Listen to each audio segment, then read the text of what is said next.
Hey everyone, it's me, Matt. Welcome back to my channel. I hope you're all doing well and making the most of this weekend. The weather is so beautiful today here in Florida, and I hope it's just as beautiful where you are. So I've got two projects for today's video. I'm gonna start with pruning my lantana bushes in my front yard, and then I'm gonna transplant my scabiosa seedlings into some 4-inch containers. So let's get into it. Starting off, here are my 3 lantana plants. You can see they're planted near my driveway at the start of my huge crescent-shaped arching flower bed in my front yard. Here's what they looked like last September. You can see they've got these multicolored flower blooms that start as yellow and then turn orange and magenta as they age. These lantana are also a butterfly magnet. The spice bush swallowtail butterflies can't get enough of these blooms. You can see these plants have a lot of older, more spindly growth. This is all of last year's growth. If you look closer here in the center of the plants, you can see the new growth that just started growing over the last week or so. Pruning lantana is really easy. I'm basically going to trim all the old growth back to about 6 inches from the ground. This will rejuvenate the plants and allow them to focus all their energy on the new growth. Pruning will also help keep the plants looking full and give the plants more of a mounding appearance as the new stems grow in. I'm going to use my hand pruners for this project, and I'll be making my cuts at a slight angle at about 45 degrees. The angled cuts will help draw water off the pruned stems, which will help prevent disease from moisture buildup on the freshly cut ends. I'm also going to wipe the blades of my hand pruners between plants with 70% isopropyl alcohol. It's a good practice to sanitize your pruners between plants, and some of the old growth could be diseased.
There we go, the lantana pruning is all done. I also added and watered in some all-purpose slow-release granular fertilizer.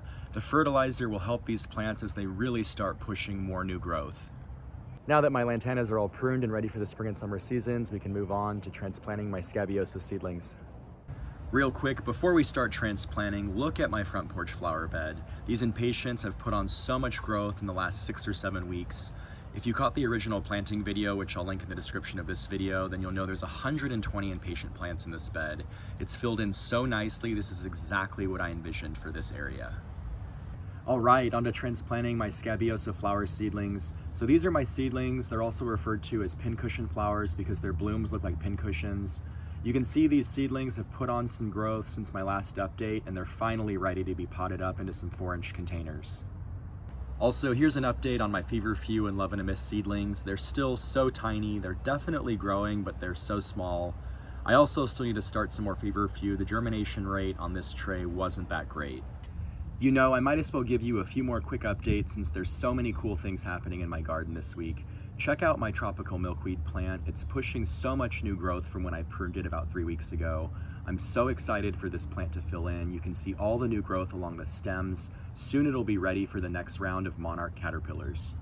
And I promise this is the last update. Check out my zinnia seedlings and verbena propagation cuttings. You can see my verbenas have grown so many roots. Look at them sticking out of the bottom of the containers. These are definitely ready to be planted out into my landscape.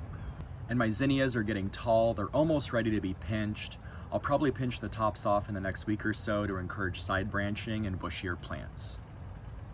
All right, back to transplanting my scabiosas. So I've prepped these 4-inch containers with pre-moistened soil. I've got about 18 seedlings, so I've got more than enough containers here.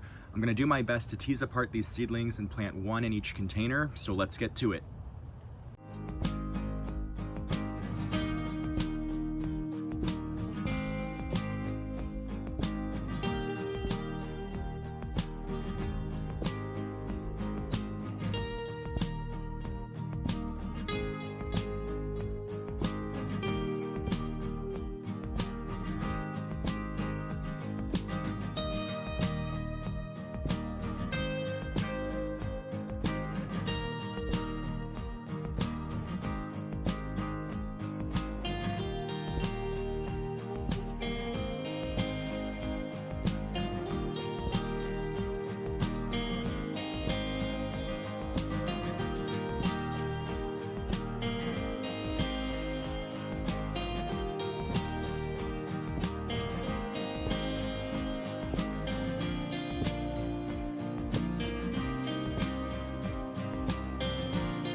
There we go, everything's all transplanted. I was able to individually plant all 18 seedlings. I'm gonna let them put on a little more size in these containers, and then the plan is to plant them out into my front yard. Also, since I had all my supplies out, I went ahead and started another small tray with Feverfew and Love in a Mist. I filled the seed starting tray with pre-moistened soil and added a small pinch of seeds into each cell. I did half the cells with Feverfew and the other half with Love in a Mist.